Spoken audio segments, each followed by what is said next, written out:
ನಮಸ್ತೆ, ಎಲ್ಲರೂ ಹೇಗಿದ್ದೀರಾ? ಎಲ್ಲರೂ ಚೆನ್ನಾಗಿದ್ದೀರಾ ಅಂತ ಭಾವಿಸ್ತಾ ನಿಮ್ಮ ಆಶೀರ್ವಾದ ನಾವು ಕೂಡ ಚೆನ್ನಾಗಿದ್ದೀವಿ.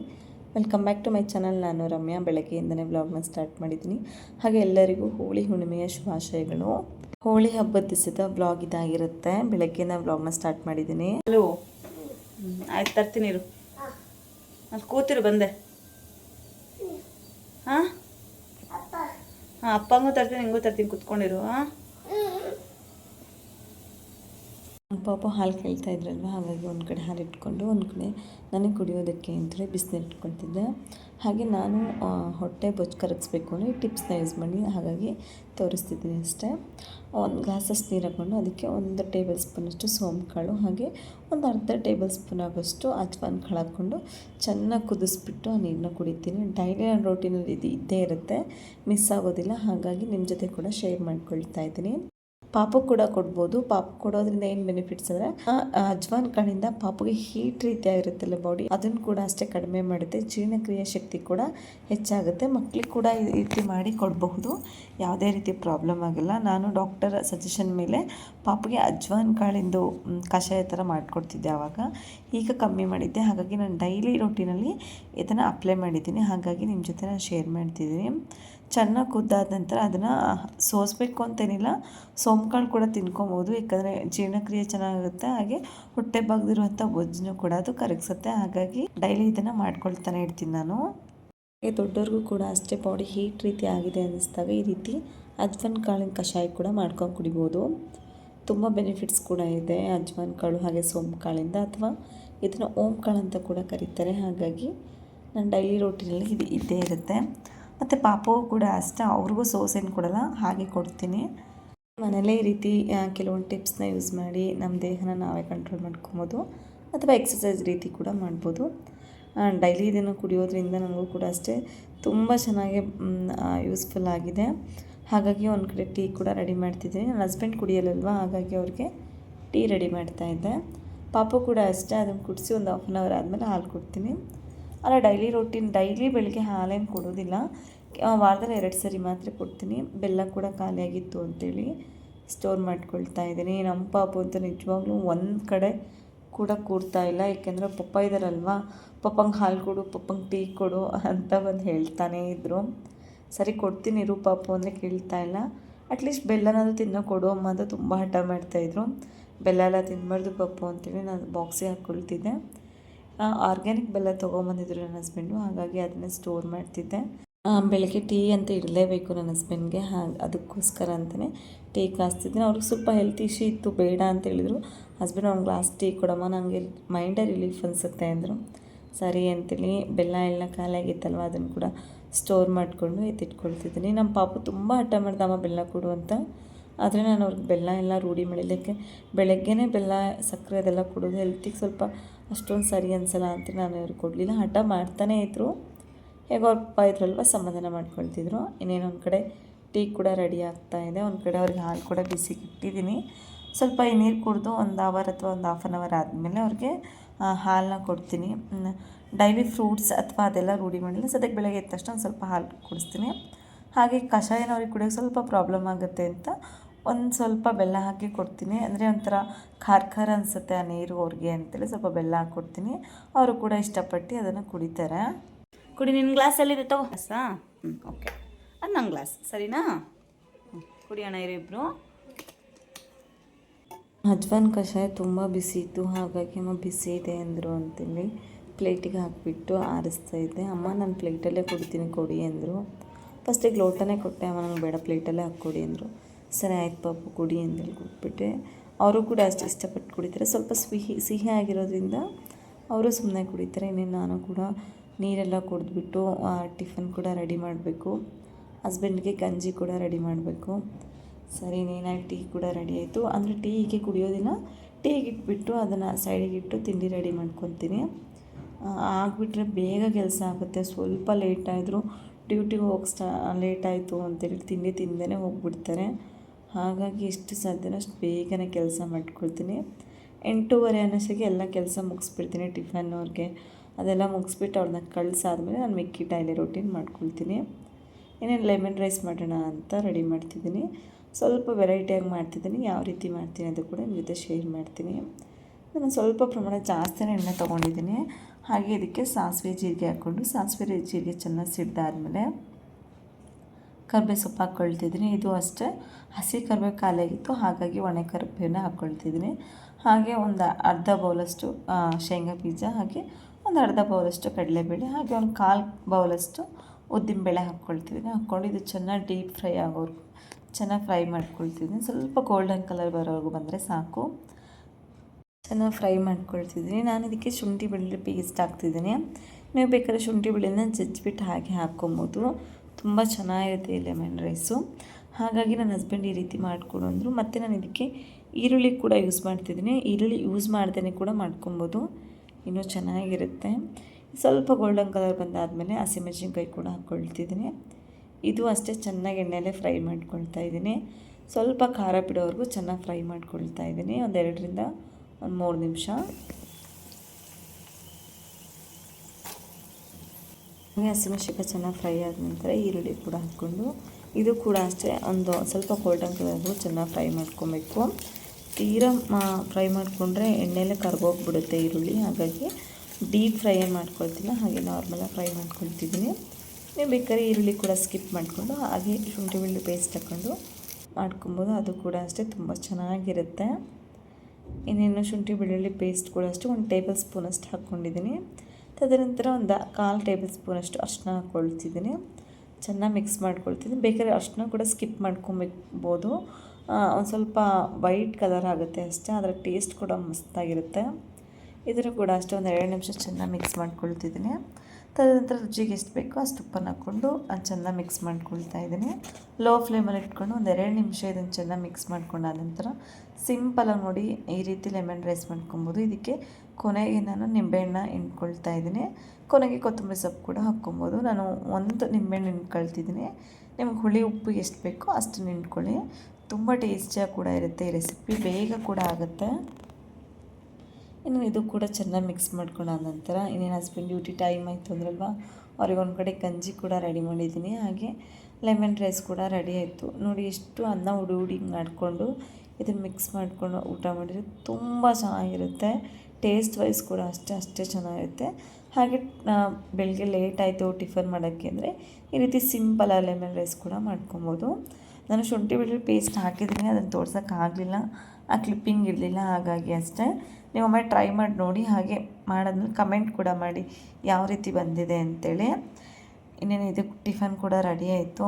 ಹಸ್ಬೆಂಡ್ ಕೂಡ ಗಂಜಿ ಕುಡಿದು ಟಿಫನ್ ತಿಂದು ಹೋಗ್ತೀನಿ ಅಂದರು. ಸರಿ ಅಂತೇಳಿ ಒಂದು ಕಡೆ ಗಂಜಿ ಕೂಡ ರೆಡಿ ಮಾಡಿದ್ದೀನಿ, ಒಂದು ಕಡೆ ಅವ್ರಿಗೆ ಟಿಫನ್ ಕೂಡ ರೆಡಿ ಆಯಿತು. ಪಾಪು ಕೂಡ ಅಷ್ಟೇ ನಾನು ಇದನ್ನೇ ತಿನ್ನಿಸ್ತೀನಿ, ಸಪ್ರೇಟ್ ಏನು ತಿನ್ನಿಸಲ್ಲ. ತುಂಬ ಚೆನ್ನಾಗಿ ಬಂದಿತ್ತು. ಅನ್ನ ಎಷ್ಟು ಹುಡಿ ಮಾಡ್ಕೊಳ್ತೀವ ಅಷ್ಟು ಚೆನ್ನಾಗಿ ಬರುತ್ತೆ ಈ ಲೆಮನ್ ರೈಸು. ಸರಿ ಅಂತೇಳಿ ಟಿಫನ್ ಕೂಡ ಅವ್ರಿಗೆ ಹಾಕ್ಕೊಟ್ಬಿಟ್ಟು ಬಂದು ಗಂಜಿ ಕೂಡ ರೆಡಿ ಮಾಡಿದ್ದೆ. ಅವ್ರು ಕೂಡ ಅಷ್ಟೇ ಗಂಜಿ ಕುಡ್ದಾದ್ಮೇಲೆ ಸ್ವಲ್ಪ ಚಿತ್ರಾನ್ನ ತಿಂದ್ಬಿಟ್ಟು ಹೋಗ್ತಾರೆ. ಬರೀ ಗಂಜಿ ಕುಡಿದವ್ರೆ ಸ್ವಲ್ಪ ಹೊಟ್ಟೆ ಹಸಿವು ಅಂತೇಳಿ ಚಿತ್ರಾನ್ನ ಕೂಡ ತಿಂದ್ಬಿಟ್ಟು ಹೋದರು. ಹಸ್ಬೆಂಡ್ ಕೂಡ ಡ್ಯೂಟಿಗೆ ಹೋದರು. ಇನ್ನೇನು ನನ್ನ ಕೆಲಸ ಕೂಡ ಸ್ಟಾರ್ಟ್ ಆಯಿತು. ಪಾತ್ರೆ ಎಲ್ಲ ಬೆಳಗಿಟ್ಕೊಂಡು ಮನೆಯೆಲ್ಲ ಒರೆಸ್ಕೊಂಡು ಫ್ರೆಶ್ ಅಪ್ ಕೂಡ ಆಗಿ ಪೂಜೆ ಕೂಡ ಮಾಡ್ಕೊಬೇಕು. ಅದರಲ್ಲೂ ಪಾಪು ಇರೋದ್ರಿಂದ ಸ್ವಲ್ಪ ಕಷ್ಟ ಆಗುತ್ತೆ. ಅವ್ರು ಮಲ್ಕೊಂಡ್ರೆ ಓಕೆ, ಅವ್ರು ಮಲ್ಕೊಬೇಕಲ್ವ, ಮಲ್ಕೋದೇ ಸ್ವಲ್ಪ ಲೇಟು, ಹಾಗಾಗಿ ಆದಷ್ಟು ಅವ್ರನ್ನ ಆಟಾಡಿಸ್ಕೊಳ್ತಾ ಕೆಲಸ ಮಾಡ್ಕೊಳ್ತೀನಿ. ಇನ್ನೇನು ಪಾತ್ರೆ ಎಲ್ಲ ಬೆಳಗ್ಗೆ ಸಿಂಕೆಲ್ಲ ಕ್ಲೀನ್ ಮಾಡಿಕೊಂಡು ಪಾಪು ಕೂಡ ಅಷ್ಟೇ ಆಟಾಡೋಕ್ಕೆ ಅಂತ ಒಂದು ಬುಕ್ಸ್ ಒಂದು ಪೆನ್ನು ಕೊಟ್ಟು ಒಂದಲ್ಲಿ ಕೂರಿಸ್ಬಿಟ್ಟು ಬಂದಿದ್ದೀನಿ ನೆಲ ಒರೆಸ್ಬೇಕು ಅಂತೇಳಿ. ನೋಡೋಣ ಅಷ್ಟರೊಳಗಡೆ ಎಷ್ಟು ಕಿತಾಪತಿ ಮಾಡಿರ್ತಾರೆ ಅಂದರೆ ಬುಕ್ಸ್ ಪೆನ್ ಎಲ್ಲ ಕೊಟ್ಟು ಬಂದಿರ್ತೀನಿ. ನಾನು ಅಡುಗೆ ಮನೆ ನೆಲ ಒರೆಸ್ತಿದ್ದೀನಿ ಅಂದರೆ ಸಾಕು ಬಂದುಬಿಡ್ತಾರೆ, ಬಂದು ನಿಂತ್ಕೊಂಡು ಸ್ಟಾರ್ಟ್ ಮಾಡ್ತಾರೆ, ಅಮ್ಮ ನಾನು ಎತ್ಕೊ ನಾನು ನೆಲ ಒರೆಸ್ತೀನಿ ಅಂತ ಹೇಳ್ತಾರೆ. ಹಾಗಾಗಿ ಆದಷ್ಟು ಅವ್ರನ್ನ ಮಾತಾಡ್ಸ್ಕೊಳ್ತಾರೆ, ನಾನು ಕೆಲಸ ಮಾಡ್ಕೊಬೇಕು. ಇಲ್ಲಾಂದರೆ ಇದೇ ರೀತಿ ರಗಳೆ, ಅಮ್ಮ ನಾನು ಎತ್ಕೊ ನಾನು ಒಂದು ಟೈಮ್ ನೆಲ ಒರೆಸ್ತೀನಿ ಕೊಡು ಕೋಲ ಅಂತ ಹಠ ಮಾಡ್ತಾರೆ. ನಾನು ಅವ್ರನ್ನ ಕೂಡ ನಿಭಾಯಿಸ್ಕೊಳ್ತಾನೆ ಕೆಲಸ ಮುಗಿಸ್ಕೊಳ್ತೀನಿ. ಹಾಗೆ ಒಂದು ಕಡೆ ರಂಗೋಲಿ ಕೂಡ ಹಾಕ್ಕೊಂಡು ಬಿಸಿಲು ಕೂಡ ಪೂಜೆ ಮಾಡಿಕೊಂಡೆ. ಸಿಂಪಲಾಗಿ ಚಿಕ್ಕದಾಗಿ ಒಂದು ರಂಗೋಲಿ ಕೂಡ ಹಾಕ್ಕೊಂಡೆ. ಅದನ್ನೆಲ್ಲ ವೀಡಿಯೋ ಮಾಡ್ಕೊಳಕ್ಕಾಗಲಿಲ್ಲ, ಗೊತ್ತೇ ಇದೆಯಲ್ವಾ ಮಕ್ಕಳಿರೋ ಮೇಲೆ ಎಷ್ಟು ಕಷ್ಟ ಆಗುತ್ತೆ ಅಂತೇಳಿ. ಹಾಗೆ ಪಾಪು ಕೂಡ ಫ್ರೆಶ್ ಅಪ್ ಮಾಡಿ ಕರ್ಕೊಂಬೋದು, ನಾನು ಕೂಡ ಫ್ರೆಶ್ ಹಾಗೆ ಅವ್ರಿಗೂ ಕೂಡ ಒಂದು 10 ನಿಮಿಷ ಟಿ ವಿ ಹಾಕ್ಬಿಟ್ಟು ಕೂಡ್ಸಿದ್ದೀನಿ. ಅವ್ರಿಗಿನ್ನೂ ರೆಡಿ ಮಾಡಿಲ್ಲ. ಇನ್ನೇನು ಸಿಂಪಲಾಗಿ ಪೂಜೆ ಕೂಡ ಮಾಡಿಕೊಂಡು ಮುಗಿಸ್ಕೊಳ್ತಾ ಇದ್ದೀನಿ. ಇವತ್ತು ಹೂವು ಸಿಗಲಿಲ್ಲ, ಹಾಗಾಗಿ ಎಷ್ಟಿದೆಯೋ ಅಷ್ಟೇ ಹೂವಿನಲ್ಲೇ ಪೂಜೆ ಮಾಡ್ಕೊಳ್ತಿದ್ದೀನಿ. ಹೂವಿಲ್ಲ ಅಂದರೆ ಪೂಜೆ ಕಂಪ್ಲೀಟ್ ಆಗೋದೇ ಇಲ್ಲ. ಎಷ್ಟಿತ್ತೋ ಅಷ್ಟರಲ್ಲೇ ಹೂವಲ್ಲೇ ಪೂಜೆ ಮಾಡ್ಕೊಳ್ತಾ ಇದ್ದೀನಿ. ನೋಡಿ ನಮ್ಮ ಪಾಪನ ಕೂರಿಸ್ಬಿಟ್ಟು ಬಂದಿದ್ದೆ. ಆಲ್ರೆಡಿ ಚೇರ್ ಹತ್ರ ಬಂದು ಅಮ್ಮ ನಾನು ಎತ್ಕೊ ಅಂತ ಇದ್ರು, ಹಾಗಾಗಿ ಇಳಿದ್ಬಿಟ್ಟು ಫಸ್ಟ್ ಅವ್ರನ್ನ ಎತ್ಕೊಂಡು ಸಮಾಧಾನ ಮಾಡಿ ತದನಂತರ ಪೂಜೆ ಮಾಡ್ತಿದ್ದೀನಿ. ಅವರು ಊದುಬತ್ತಿ ಬೆಳಗ್ತೀನಿ ಅಂತ ಕೊಟ್ಟರೆ ಕೈಯೇ ಸುಟ್ಕೊಂಡ್ಬಿಟ್ರು, ಹಾಗಾಗಿ ಇಸ್ಕೊಂಡು ಅಳ್ತಾ ಇದ್ರು. ಸಮಾಧಾನ ಮಾಡ್ಕೊಳ್ತಾನೆ ಪೂಜೆ ಕೂಡ ಮಾಡ್ಕೊಳ್ತಾ ಇದ್ದೀನಿ. ಇನ್ನೇನು ಉದಿಸ್ಲು ಪೂಜೆ ಎಲ್ಲ ಮಾಡಿಬಿಟ್ಟು ಬಂದು ಪೂಜೆ ಎಲ್ಲ ಮುಗಿಸ್ಬಿಟ್ಟು ಬಂದು ಮತ್ತು ವ್ಲಾಗ್ನ ನೈಟ್ ಸ್ಟಾರ್ಟ್ ಮಾಡಿದ್ದೀನಿ. ನೈಟ್ ಸಿಂಪಲಾಗಿ ಹೋಳಿ ಹಬ್ಬಕ್ಕೆ ಹುಣ್ಣಿಮೆ ಇರೋದ್ರಿಂದ ಸಿಹಿ ಮಾಡೋಣ ಅಂತೇಳಿ ಶಾವಿಗೆ ಪಾಯಸ ಮಾಡ್ತಿದ್ದೀನಿ. ಇದು ತುಂಬ ಸಿಂಪಲಾಗಿ ಕ್ವಿಕ್ಕಾಗಿ ಕೂಡ ಮಾಡ್ಕೊಬೋದು. ನಾನು 1 ಟೇಬಲ್ ಸ್ಪೂನಷ್ಟು ತುಪ್ಪ ಹಾಕ್ಕೊಂಡು ಮನೆಯಲ್ಲೇ ಮಾಡಿರೋಂಥ ತುಪ್ಪ ಅದು, ಹಾಗಾಗಿ ಊರಿಂದ ತೊಗೊಂಬಂದಿದ್ದೆ. ಅದಕ್ಕೆ ಎಲ್ಲ ರೀತಿ ಡ್ರೈ ಫ್ರೂಟ್ಸ್ನ ಕೂಡ ಹಾಕ್ಕೊಂಡು ಸ್ವಲ್ಪ 2ರಿಂದ 3 ನಿಮಿಷ ಚೆನ್ನಾಗಿ ತುಪ್ಪದಲ್ಲೇ ಫ್ರೈ ಮಾಡ್ಕೊಳ್ತಿದ್ದೀನಿ. ದ್ರಾಕ್ಷಿ ಸ್ವಲ್ಪ ದಪ್ಪ ರೀತಿ ಬರೋವರೆಗೂ ಚೆನ್ನಾಗಿ ಫ್ರೈ ಮಾಡ್ಕೊಳ್ತಾ ಇದ್ದೀನಿ. ಅದು ಫ್ರೈ ಆದಂಥ ಅದೇ ತುಪ್ಪಕ್ಕೆ ಶಾವಿಗೆ ತೊಗೊಂಡಿದ್ದೀನಿ. ಬೇಕಾದ್ರೆ ನೀವು ರೋಸ್ಟೆಡ್ ಶಾವಿಗೆ ಸಿಗುತ್ತಲ್ಲ ಅದನ್ನು ಕೂಡ ಯೂಸ್ ಮಾಡಿಕೊಂಡು ಮಾಡ್ಕೊಬೋದು. ನಾನು ಉಪ್ಪಿಟ್ಟು ಬರುತ್ತಲ್ಲ ಆ ಶಾವಿಗೆ ತೊಗೊಂಬಂದಿದ್ದೆ, ಹಾಗಾಗಿ ಅದರಲ್ಲೇ ನಾನು ಶಾವಿಗೆ ಉಪ್ಪಿಟ್ಟನ್ನ ಮಾಡ್ತಾರಲ್ವ ಅದರಲ್ಲಿ ನಾನು ಪಾಯಸ ಮಾಡ್ಕೊಳ್ತಿದ್ದೀನಿ. ನೋಡಿ ಸ್ವಲ್ಪ ಗೋಲ್ಡನ್ ಕಲರ್ವರೆಗೂ ಚೆನ್ನಾಗಿ ಫ್ರೈ ಮಾಡಿದ್ದೀನಿ. ಡ್ರೈ ಫ್ರೂಟ್ಸ್ನ ಫ್ರೈ ಮಾಡಿ ಎತ್ತಿಟ್ಕೊಳ್ತಿದ್ದೀನಿ. ಬೇಕಾದ್ರೆ ನಿಮಗೆ ಎಕ್ಸ್ಟ್ರಾ ತುಪ್ಪ ಹಾಕ್ಕೊಂಡು ಶಾವಿಗೆ ಕೂಡ ಹುರ್ಕೊಬೋದು. ನಾನು ಸಾಕು ಇಷ್ಟೇ ಪ್ರಮಾಣ ತುಪ್ಪ ಅಂತೇಳಿ ಅದರಲ್ಲಿ ಶಾವಿಗೆನ ಹುರ್ಕೊಳ್ತಾ ಇದ್ದೀನಿ. ಅದನ್ನು ಕೂಡ ಅಷ್ಟೇ 2ರಿಂದ 3 ನಿಮಿಷ ಚೆನ್ನಾಗಿ ಹುರ್ಕೊಳ್ತಾ ಇದ್ದೀನಿ. 2-3 ಮಿನಿಟ್ಸ್ ಚೆನ್ನಾಗಿ ಫ್ರೈ ಮಾಡ್ಕೊಳ್ತಿದ್ದೀನಿ. ಬೇಕಾದ್ರೆ ನಿಮ್ಗೆ ಎಕ್ಸ್ಟ್ರಾ ಬೇಕು ಅಂದರೆ ತುಪ್ಪ ಕೂಡ ಹಾಕ್ಕೊಬೋದು ಅಥವಾ ಎಣ್ಣೆ ಕೂಡ ಹಾಕ್ಕೊಂಡು ಶಾವಿಗೆನ ಫ್ರೈ ಮಾಡ್ಕೊಬೋದು. ಶಾವಿಗೆ ಫ್ರೈ ಮಾಡ್ಕೊಳ್ದೆ ಹಾಗೆ ಹಾಕ್ಕೊಳೋದ್ರಿಂದ ಅಷ್ಟು ಚೆನ್ನಾಗಿ ಹುಡಿಯಾಗಿ ಶಾವಿಗೆ ಬರೋದಿಲ್ಲ. ಅಂದರೆ ಪಾಯಸ ಒಂಥರ ಹುಡಿ ಅನಿಸೋದಿಲ್ಲ, ಸ್ವಲ್ಪ ಗಟ್ಟಿ ರೀತಿ ಆಗುತ್ತೆ. ಹಾಗಾಗಿ ಇದನ್ನು ಚೆನ್ನಾಗಿ ಲೋ ಫ್ಲೇಮಲ್ಲಿ ಇಟ್ಕೊಂಡು ಫ್ರೈ ಮಾಡ್ಕೊಬೇಕು ತುಪ್ಪದಲ್ಲಿ. ತುಂಬ ಚೆನ್ನಾಗಿ ಬರುತ್ತೆ. ಹಾಗೆ ತುಪ್ಪ ಹಾಕೋದ್ರಿಂದ ಘಮ ಕೂಡ ಅಷ್ಟೇ ಚೆನ್ನಾಗಿರುತ್ತೆ, ಟೇಸ್ಟ್ ವೈಸ್ ಕೂಡ ಅಷ್ಟೇ ಪಾಯಸ ಚೆನ್ನಾಗಿರುತ್ತೆ. ಸಿಂಪಲಾಗಿ ಕೂಡ ಈ ರೀತಿ ಮಾಡ್ಕೊಬೋದು. ಇದನ್ನು ಕೂಡ ಅಷ್ಟೇ 2ರಿಂದ 3 ನಿಮಿಷ ಚೆನ್ನಾಗಿ ಫ್ರೈ ಮಾಡಿಕೊಂಡು ಎತ್ತಿಟ್ಕೊಳ್ತಾ ಇದ್ದೀನಿ. ನೋಡ್ಬೋದು ನೀವು ಇಷ್ಟು ಚೆನ್ನಾಗಿ ಸ್ವಲ್ಪ ಗೋಲ್ಡನ್ ಕಲರ್ ಆಗೋವರೆಗೂ ಶಾವಿಗೆನ ಚೆನ್ನಾಗಿ ಫ್ರೈ ಮಾಡಿ ಎತ್ತಿಟ್ಕೊಳ್ತಾ ಇದ್ದೀನಿ. ಹಾಗೆ 2 ಏಲಕ್ಕಿ ಕೂಡ ಕುಟ್ಟಿ ಎತ್ತಿಟ್ಕೊಂಡಿದ್ದೀನಿ. ಹಾಗೆ ಶಾವಿಗೆ ಕರೆದಿಟ್ಕೊಂಡಿರುವ ಬಾಣಲೆಗೆ 1 ಗ್ಲಾಸಷ್ಟು ಹಾಲನ್ನು ಹಾಕ್ಕೊಂಡು ನಿಮಗೆ ಎಷ್ಟು ಪ್ರಮಾಣ ಬೇಕೋ ಅಷ್ಟು ಪ್ರಮಾಣ ಹಾಲನ್ನು ಕೂಡ ಹಾಕ್ಕೊಬೋದು. ನಾನು ಫುಲ್ 1 ಗ್ಲಾಸ್ ಹಾಲು ಹಾಗೆ 1 ಗ್ಲಾಸ್ ನೀರು ಹಾಕ್ಕೊಂಡು ಇದು ಚೆನ್ನಾಗಿ ಕುದಿ ಬರಬೇಕು. ಚೆನ್ನಾಗಿ ಕುದಿ ಬಂದು ಬೇಕಾದ್ರೆ ಹಾಲು ಜೊತೆಗೆ ನೀವು ಕಸ್ಟರ್ಡ್ ಪೌಡರ್ ಮಿಕ್ಸ್ ಮಾಡ್ಕೊಂಡು ಕೂಡ ಸ್ವಲ್ಪ ಗಟ್ಟಿ ಅದೆಲ್ಲ ಹಾಕ್ಕೊಬೋದು. ನಾನು 1 ಗ್ಲಾಸರಿಗೆ 2 ಕಪ್ಪಷ್ಟು ನೀರನ್ನು ಹಾಕ್ಕೊಳ್ತಿದ್ದೀನಿ. ನೋಡಿ ಇದು ಚೆನ್ನಾಗಿ ಕುದಿ ಬರಬೇಕು.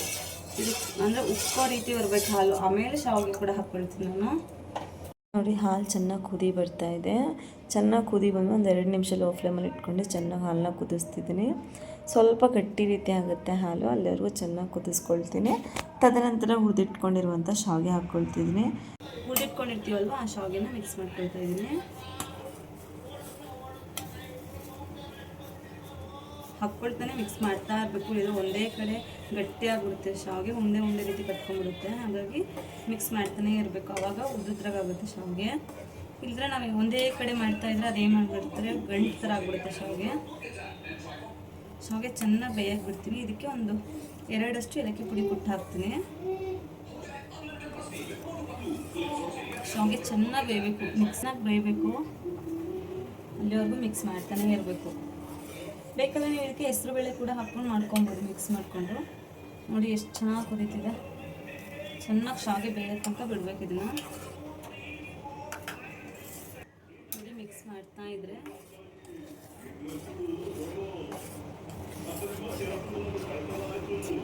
ನೋಡಿ ಶಾವಿಗೆ ಬೆಂದಿದೆ. ಚೆನ್ನಾಗಿ ಬೇಯಿಸ್ಬೇಕು ಶಾವಿಗೆನ, ಆವಾಗ ಚೆನ್ನಾಗಿ ಬರುತ್ತೆ ಪಾಯಸ.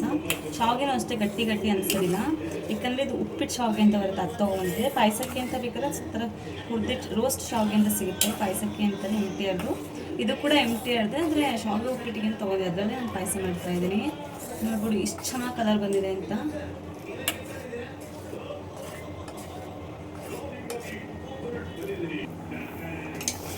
ನೋಡಿ ನಾನು ಈ ಅಳತೆ ಕಪ್ಪಲ್ಲಿ ಶುಗರ್ ಹಾಕ್ಕೊಳ್ತಿದ್ದೀನಿ. ನಿಮಗೆ ಸ್ವೀಟ್ ಎಷ್ಟು ಬೇಕೋ ಅಷ್ಟು ಹಾಕ್ಕೊಡಿ. ನಾನು 1-1/2 ಗ್ಲಾಸಷ್ಟು ಶುಗರ್ನ ಹಾಕ್ಕೊಳ್ತಿದ್ದೀನಿ. ಇದು ಅಷ್ಟೇ 2 ನಿಮಿಷ ಶಾವಿಗೆ ಚೆನ್ನಾಗಿ ಸಕ್ಕರೆ ಕರಗಬೇಕು, ಅಲ್ಲಿವರೆಗೂ ಮಿಕ್ಸ್ ಮಾಡ್ಕೊಳ್ತಿದ್ದೀನಿ.